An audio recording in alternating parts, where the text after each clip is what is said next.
Hello and welcome back to another video from your favorite YouTube channel, SCC, and today we'll be looking at the game that's just finished with St Kilda and the Western Bulldogs. And it was an interesting game from a Supercoach standpoint with a lot of the more popular players kind of failing a little bit, to be honest.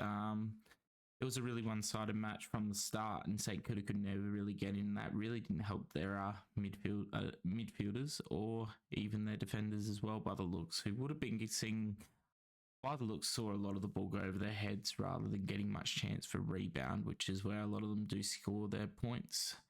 Yeah, it was a really comprehensive win from the Bulldogs and a really good bounce back. And who would have thought we'd see Bailey Dale at the top of a Supercoach scoring of 175?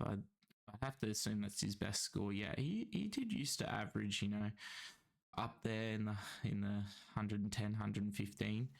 But seeing 175 back from the bloke when he was subbed the previous week is pretty interesting. Maybe he was trying to make a statement to Bevo, and Bevo did Bevo things, and probably has been pointed out by other Supercoach YouTubers such as the Scod that Bevo, being the old school coach he has, decided to punish Riley for being a little bit outspoken about his frustrations with being played as the sub and got started as the sub. So, yeah, a bit of an annoying one for us. Probably should have traded him, possibly, but he could come good. But at the moment, with the way that Bevo's playing him, it feels like you're going to have to start him on the bench and try and loop him with players. Sadly, I couldn't get loops in my forward line, and even in my midfield, like I would have thought McKerch is hopefully going to play, and picking up Graham, hopefully he'll play. So there's probably not much chance to loop either. So I went Sanders off, but put the emergency on him. I wish I put it on Wilson because it would have given me more of another score to choose from, I guess. And I played Darcy on field, who had a pretty average game. Although when I was watching the game, I had to watch it in and out tonight. He looked like he was around the ball a lot, so it must have been when I wasn't watching. He was playing not very well. By the looks, his efficiency wasn't great. So I went VC Bont. I thought there was a possibility of a bounce back game, especially after a lot of the talk in the media. And no Libba, thought there was a bit more chance for him to get more of that contested ball. I mean, this score is come off the back of 3 goals, so I think it's hard with Bont at the moment because Bevo is moving him around a lot. I think we saw Waitman get some CBAs tonight, which I thought was interesting, and especially as a forward option with Waitman. And yeah, it kind of makes it hard to captain Bont at the moment because you really don't know what Bevo's going to do. And the Bulldogs just haven't really had a heap of close games yet. A couple of blowouts in the past week have really made it hard for their players to score. Jack McRae, it's good to see him back to a little bit of form. It's just whether he's actually going to be kept in the team for a full-time role once Libba's back. But yeah, he did look quite good. Kicked a goal, 30 disposals. He does that for fun, really. 6 marks. Sorry, I thought it was 12 marks, but that's Johannesson. So, yeah, really good game from McRae. English really pumped his score late. He kicked a goal on the siren of the half, I think. He had a few more shots, so it could have probably been better. But I think you'd be probably happy with 114 considering you're one of your bigger ruck rivals. Probably most people have Gawn. Some would have held Grundy, so and the rest would be on Marshall, who we'll talk about with St Kilda. But yeah, this was a game that was really dominated by the Dogs. A lot of players scoring well. I thought I saw more of Ed Richards than his score suggests, but apparently not. Buku 53, so Buku 53, so not great. But still better than Darcy. So if you had him on field, I mean, you got 4 points there. Gallagher, another one that some people brought in, also didn't score remarkably well. And then Darcy with a 49. So 71 dream team. So it's probably right that I did see him around the ball a bit. He just wasn't using the ball well. As explained, 48% efficiency or 40% efficiency isn't good. He only had two clangers by the looks. So, not the worst, but still not good. And that will probably slow down his points. I think it didn't help that we had Lob there as well. Him coming back into the team obviously took a bit of the rucking away from him. Lob did hobble off with a bit of an injury, but he did come back on the field. Sanders obviously the late sub. 15 is going to not help his cash gen. DPP might be helpful. I guess there's going to be rookies we're moving on though, and it was kind of going to be good to have him and McKercher be able to play on field. At least McKercher's role's solid, even though he got hurt in the ribs. Like his money's probably paused for a while, so we'll probably hold McKercher a little longer. The harder thing with Sanders is he does have a really good scoring potential. It's just Bevo seems to have him out of favour, which is strange with a top 5 pick that you have. But obviously, I don't know whether that's because he didn't like the pickup, but obviously, hopefully they'll work through it. Going over to St Kilda, interestingly enough, I did flag in the review, I believe, of my team this week that Bradley Hill has been getting a lot of the ball for St Kilda, and I feel like it's really been killing guys like Wanganeen-Malira and Bonner. There was no Hill. I think Bonner and Wanganeen-Malira would probably be adding 20-ish points on top of their score at least. He's just getting so much of the ball, and as you can see, he got another 31 tonight. His usage was, although 77%, I saw him kick a few really bad kicks and a few really good kicks. He seems to be really up and down as to what he can do. And I guess that's where, his scoring doesn't necessarily reflect the big disposals he gets. It's still 101. He's a 420k forward. You could do a lot worse at that price. I think he's still considerable, and you've got 3 distributors there, but he seems to be the one that pushes up the ground and attacks a bit more, which is a little bit strange because I would have thought they might want to. I feel like that's like what Nass needs to be pushed into. He's the young guy. He could maybe play a bit more of a solid head behind the defence, clean up a bit more, let Wanganeen-Malira run and, hit targets and stuff like that. But Ross does tend to like using senior players a bit more than younger ones. Windhager, so that's a good score for him. If anyone's holding him, I think everyone would have got rid of him after he got that, because the only time really people thought about bringing him in was the week before he got the suspension. So I don't think many would hold him, but if you did, a decent game from him tonight. We finally saw some regression in Jack Steele. I think this points towards the video I did earlier this week, and if you haven't seen it, it is a very good one. Go have a watch before you maybe make the decisions on your final trades for this week, to give you a bit of insight. And I did flag the issue with Steele's current high price. I mean, he probably bounces back next week, but I kind of talked about how, we've only got a small sample size of scoring, and, it's proven that these averages don't hold up, and there is a regression game or regression games that come. I would suggest not to freak out over Steele, though. He had a bit of bad usage. He had a 20 handball game compared to probably a few more kicks, a few less tackles. From what I watched, it was a game where he just seemed to be on the opposite side of the contest every time the ball went up.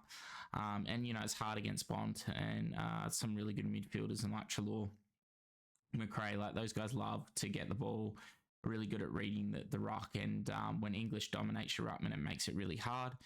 And that moves us on to from there, looking at what do you think he's going to score going forward.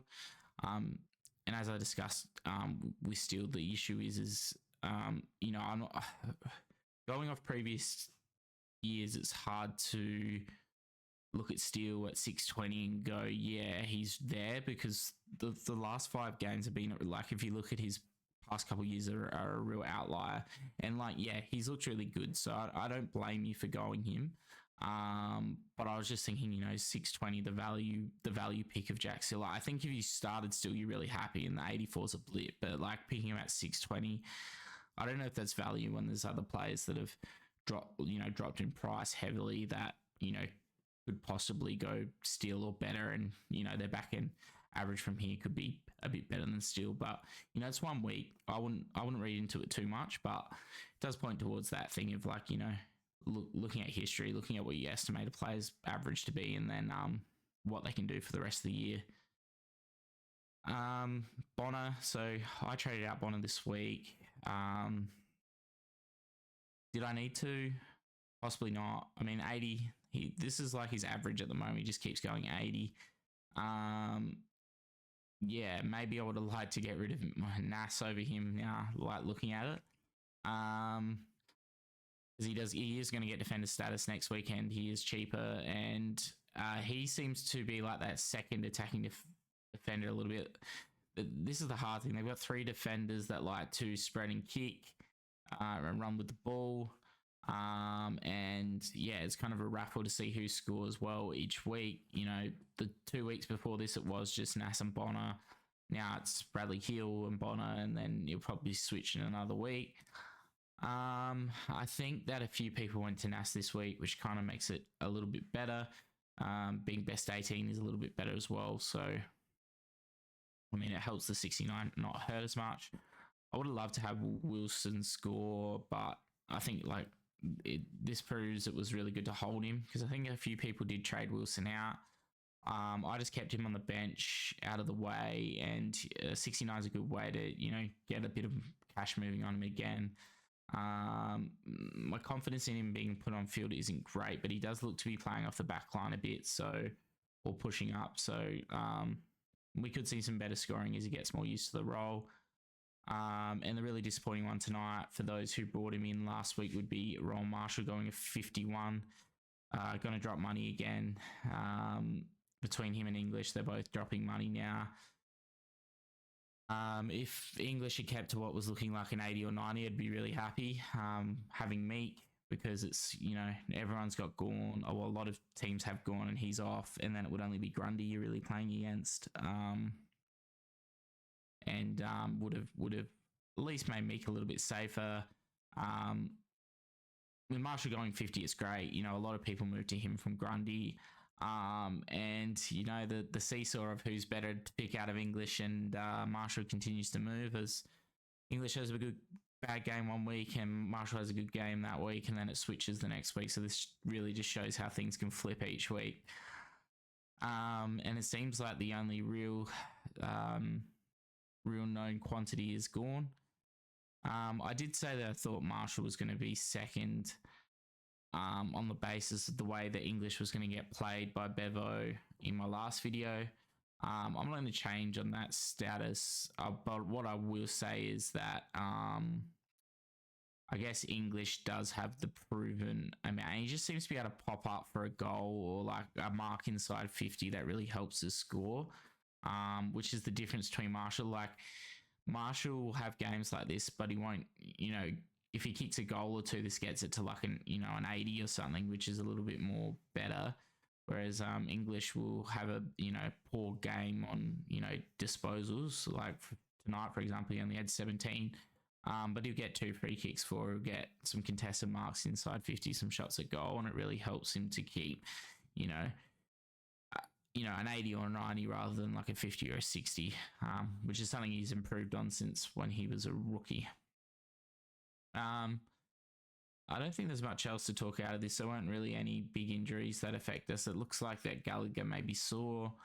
I didn't really see much of that. Otherwise, yeah, Butler did a hammy by the looks, but I don't think he's really that relevant. So going to the teams, obviously this game's over, with the big one being that Sanders was the sub. Libba out with his concussion, and Jamara out personal reasons, but we can move on for that. Max King for those that had him. For the Crows, Matt Crouch is out, Shoal in, which seems to be meaning that they're going to give more run to Saligo, and Rankin in the middle, I would suggest. Dawson being held there as well. And Shoal will come off the back line, I would probably think, off a back flank. Not much to talk there. Sardis is in for Essendon. He was one that was looked at in the preseason. I think 240k. I don't know if he got any game time at all this year. I think he did get get one game. Sorry. Oh no, he's played two. So yeah, so he played the first two. Wasn't great. So I don't know what his break even's at and whether it's worth watching him. 32, so he's probably going to go up money anyway. So yeah, if you haven't gone in probably wasn't worth looking at now. But these are relatively unchanged. I did play with some ideas of getting Zach Merritt into my team, which involved trading McKercher over Clark. I can still do that. The only thing I'm a bit worried about, and I'll show you, well, not worried about, but it didn't necessarily help as much, is with my bench, my structure, sorry. And that's probably proven because I wanted to try and get forwards off the field. I had to pick one out of Cadman, Lazare, and Darcy. I went Darcy because he's been going, 80s and it didn't work out. But yeah, Merritt has a really good run. He's had not a hard run, but not a good, his easy run. And he's been scoring really well. Pros love to let midfielders score. They don't really look to tag that much. So could be a really big game for Merritt. So Port have got Sweden, which is interesting. I assume this is a sub. I guess he could be playing forward for Dixon, who's being managed, but it looks like it could only be one game. So Sweet was one we considered for a ruck, but never really got a run, and he also kind of got dominated by Soldo a bit in their practice matches. So one to watch, but I think an injury keeps him from being, playing consistently for Port. Carlton and GWS. So Mitch McGovern and Sard both injured. Both, I think, hammies, so they should be out for a while. Otherwise, not much change there. Lewis Young and Cowan in. What is the Cows price this year? He was a rookie we had last year. I do remember he was, injured or something. So he's 212k defender. So an interesting one to look at because he was actually quite good last year. We had him as a rookie. I believe he got an injury which stopped him. Oh, no, it was actually quite bad. 38, 51, 51, 51, 42, 40, 35. I thought maybe it was in preseason he actually did all right. But, I mean, another year in the system, back from injury, maybe he might be someone to watch, especially since Sarda's a, run and gun. And McGovern looks for a lot of cut-off ball. It could be a good spot for him to be in. So GWS changes. So Taylor, Lee Kalia for him. So, yeah, it was good to see that Taylor was able to walk around and, be responsive after the big hit last week. And sadly for Cogs, rough injury. His knee twisted under him. I don't know what the actual term for that injury is, how long he's going to be out, but hopefully we see him back because he is a good player, a really good player, and, it'd be good for GWS to have a full strength team. Yeah, not much to talk about here. Nothing really new. You got your Whitfield. You got your who are we playing with Carlton. So Carlton have Carroll on the bench. You'd be hoping he's not sub. I don't see Kennedy being sub or Boyd, so it's probably Durden, Fantasia, and Carroll. Probably lean towards a Fantasia Durden, but Durden does bring a lot of energy, which is why I think he would be alright as sub. Looking at GWS, it would be nice for Cadman not to get a sub, which I doubt. But not much has changed there either.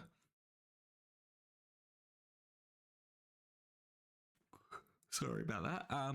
And Tom Green hopefully has a bounce back game like Bont did this week. He's a champion player, so I assume he will. And it looks like Kelly's injury wasn't too bad. So Jaron Lyons in for Brisbane. 250k mid, scoring 90s. I'd suggest this is a really risky play to bring in because he does, like, it's been shown that he doesn't have job security. If you got a long-term injury to a guy like Neil, then yes, consider it. But and I know his average is good, scores well, break even low. Problem is that he just doesn't have the job security, and you don't want to get stuck with a player who is going to just stagnate in cash. And he could have a bad game as well. Geelong, a few changes here on way back in. That's with the Stanley managed, so not omitted. Tui's also being managed, so probably decent for Holmes holders and Stewart holders. Given Stewart, Tui does take kickouts every now and then, so that's good for him. I know Sullivan omitted. Bit unlucky for him. Key defender that they'll probably want to develop a bit more. That's the Geelong way, unless it's Sam De Koning. Bit rough for him and Neil. They both debuted last week in a win, and I guess it was against North, so it's not really anything special. But this will be a real test for Geelong because they've had a quite decent run to start. It'd be good to see how they match up against a better team. Dangerfield back in, and the big Hawkins back in after his rest. West Coast, so the only change here is for the Derby is Sheed for Edwards with West Coast. McGovern still named on the back line. Be nice to have seen another big defender come in after Jamison went out, who I believe played in their back line. I don't really know as much about West Coast, but hopefully he can bounce back in this game. Fremantle do like a bit more of a bombing game / slow kicking from the back line, so hopefully McGovern can get on the end of some marks and get back up to those hundreds.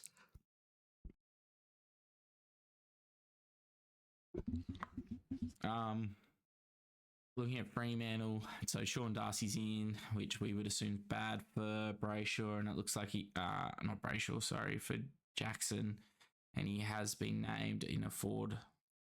That would be like he'd be playing like a full forward or something. Not great for him, but I still think he's in probably one of like the top 8 and 10 of forwards. So I just keep him. He's good ruck cover this week if you have him, because a lot of us are playing the ruck loop.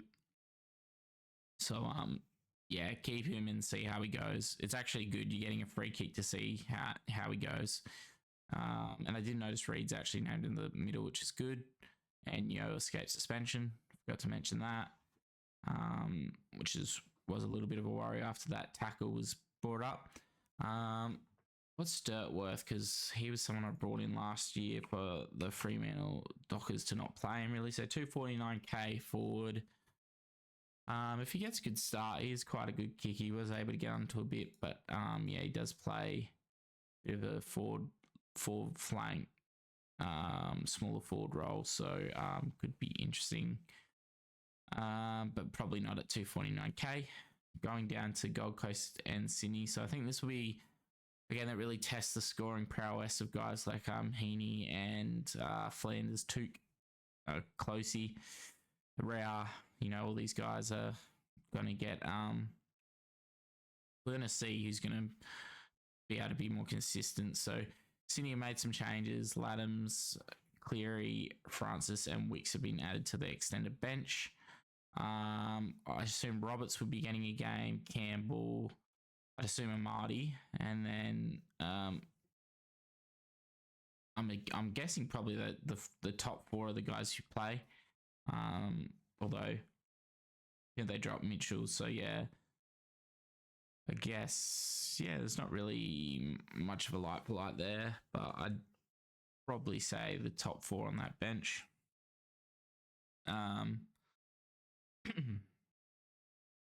Gold Coast have got Atkins in off the back of his 40 disposal VFL game, where Atkins just played the Atkins role. What's he worth this year? He would not be as low as last year. I'd say he'd be like 350, 400. So not even an option that you want to look at this year. What a thorn in my side he was last year. Sexton back named in. It doesn't look like he'll get a run, I would doubt. And then McPherson and Rogers. So old McPherson, a guy that has been talked about a lot as a forward previously. Didn't really play last year, so what's he priced at? $398 though, so he's still priced pretty well high. Sam Flanders named off the back line, which should be a good role for him. But yeah, this will be an interesting game to watch and see how Rao, Anderson, Miller, and Flanders can all score together in a game that's actually going to be close. But it is a small ground, so I assume like guys like Rao are really going to love that. Heaney named in the followers still, so he survives another week without Parker. But I still think Parker has previously played in the forward lines. Played Heaney's kind of role where he plays like 40% forward. So I don't necessarily think that just because Parker's back means he automatically will go to the forward line, especially because they're playing so well. And if they win this game, Gold Coast look quite good this year. So I think there's a possibility he does not move back there. But yeah, I'd probably be watching this one closely, I think, because I think it's going to be a really good game on a Sunday. And I think it will tell us a lot about the Gold Coast mids and who we should be aiming for. But I assume everyone got close in and hopefully Graham gets game. Otherwise, I'll probably have to look at reversing that if it's not required. North, so Zohar, Phillips, and Archer named to their interchange. I'm going to assume Lazaro doesn't get a game, which is annoying because I thought he played well as a sub. And it kind of, just pisses me off that, I guess McKirch is playing, so the injury that came off is stopping him. But like Lazaro came on a quarter late and still got, more than half the team, but he doesn't get a look in still. So, a bit annoying, but I'd assume Greenwood, Wardlaw, McKircher, and probably that's where the last position's up for grabs. Hopefully Lazaro gets it and we see like a Drury sub. I don't know, or Sellers. Sellers debuted last week. And then Phillips and Archer. Phillips plays probably the same role as Lazaro, a bit more inside mid. I would not want to see Phillips in. It would hurt power. So hopefully Phillips doesn't get the call up. On the Hawthorn side, we've got Scrimshaw, Frost, Gunston, Sarong, and Morrison in to the extended bench. Did Husway's been named on? His price would have gone down, I think. He was priced at 180. Has played the sub, so he's gone down, and his break even 64. So if he plays well and well enough to keep his spot, he could be an interesting player to bring in next week. Lloyd Meek named in the mid. So if you didn't see below the review video, I did say that Meek is safe for this week at least because Reeves copped a concussion. And even next week he might be all right because they might try and get Reeves back through the VFL and see what he's got in him before they put him up to the AFL again. Hopefully Meek can have a big game and score us a big score. So I guess and Comben named in the back line. Nearly forget about him. A few people went on Bigoa, Yuan. So Bigoa is scored well. He's in the bubble this week, I believe, or is he next week? Could be next week. But looks like he is going to keep his spot over Pink at the moment. Okay, so last week was his first game, which is interesting because people brought in Pink after a score like he had, and then Pink got dropped the next week. So, bit of a risky one. And then these things can compound when people keep waiting, keep going early on players. So, want to be careful of, but so far, pretty happy with the fact that I guess Marshall had a low score. NWM outscored him at least, so that's good. But having Darcy on field probably hurts a little bit. Not much I can do. If it was, if it was last week, I would have probably put Darcy up to the ruck, and then I would have played Luke's Cadman and Lazaro. Sadly, we're 1 week early, where it won't fit in, but it'll be good to be able to do that going forward. I hope that he kept his proportion percentage enough to be able to get the ruck, but I'm not too sure on that one because I think it was pretty close. But yeah, so I'm probably going to take the Bomb VC, because I just don't want to get caught out this week because I think he's got a hard matchup. Sarong could get a yo tag. Sheasel actually, if anything, I might go Sheasel in the last game, depending on how the rest of my score. If I need a big score, then that's probably what I'll go. But otherwise, I think we're going to stick with Flanders. Backline players generally always score well. There'll probably be a bit of the ball back there, be a bit more contested where he can get into some clearance stuff there from the back line. Yeah, a bit annoying to see Wayne Miller score, but I'm just going to have to hold him.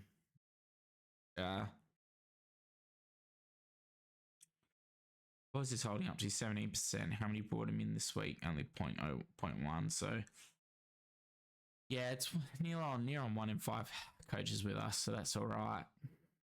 And as it's best 18, we can just hope that the rest go well.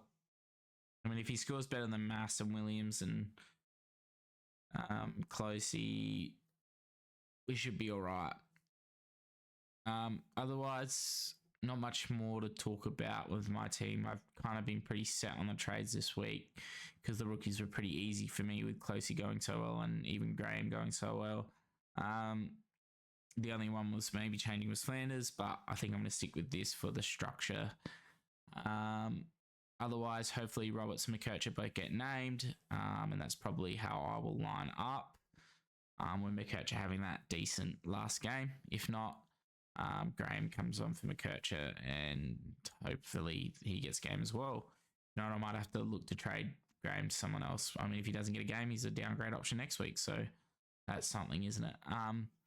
Otherwise, I hope everyone else's week has started a bit better than mine. Hopefully, I mean, if you had English and you dodged, a lot of the St Kilda players, you'd be pretty happy with where you are at right now. I guess still not scoring too much better than Wangini Lira kind of helps because he's really popular. I wonder how many people brought him in. I feel like... Oh, no, sorry, wrong one. How many people brought in still? Because I feel like that's a trade that could be very beneficial. So he's at 22% and 2.9%. So pretty much 1 in 4 teams has him now. And he beat break even. So that's something, but it's going to start to get higher now. They're expecting 27K. So he's probably going to go up like 8K, 9K. But we should see that projection. What was his break even next week was going to be 98 after having a 130 this week. So we could see probably a 130 break even next week. And it's against St. Port Adelaide at the Adelaide Oval. And I would assume that Drew's going to go to him. So there could be more pain coming. But anyway, if you got to the end of this, thanks for sitting around and listening to me talk about the games tonight and the teams. And this is the team set. I'll probably just take the 125 and learn from my mistake of last time of not taking him unless we get to the end of the week and Sheasel sitting there. And if Heaney and Sarong and that go really well, then maybe I'll go to a Sheasel. Because I think Sheasel's going to just be really, really good for us this year. But otherwise, if you get to the end, thanks for watching. And give us a like, give us a subscribe. It doesn't cost you anything to subscribe. You might see my videos pop up a bit more, but you don't have to watch them. Just give us that subscribe and join along because I'm trying to give as much advice as I can. And yeah, thanks for watching and we'll see you in the next one. Cheers.